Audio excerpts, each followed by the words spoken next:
parents, before you have that conversation that us coaches love, playing time, I highly recommend for you to consider the following.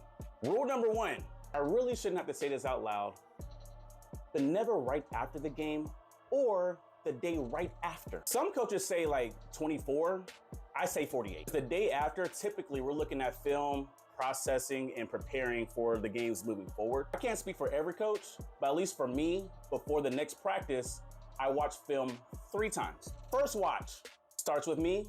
How did I perform as a coach? And how can I be better? Second watch, I look at the team performance. How do we look as a team from starting with me and as a unit? Third is really for you.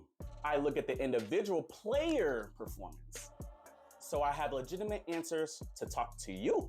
Now that everyone's emotions are regulated, let's have a real conversation. Let's strategize on how this meeting's going to go. Do your research. Ask your child about practice. Fun fact, game time decisions are based off of practice performance. Every day after practice, ask who did he outperform who plays in front of him. Ask how many times were you first in the drill. Ask how many times we had a run because of you. Are you meeting the expectation of being a student athlete? Meaning, did you miss practice because you had to go to tutorials? We coaches, we cannot penalize who's available. Absence opens up opportunity. So now, let's say they check all the boxes. If you run into a coach like me, please be ready to answer this question. Because I'm just gonna simply ask you, when your child is in the game, what changes? Typically that deflects to, well, so-and-so does this, he doesn't get penalized.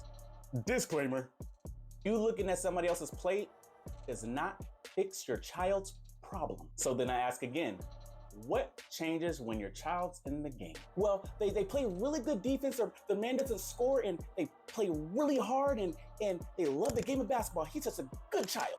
I'm gonna keep it all the way funky with you. Those are the characteristics to get the better players rest so we can put them back in when they're ready. On a brighter note, we coaches, we mess up sometimes too.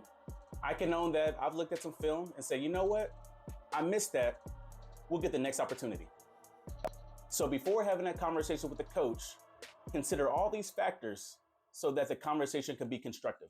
Facts over feelings. I'm Coach Antaeus Mann. If you like this content, click that follow.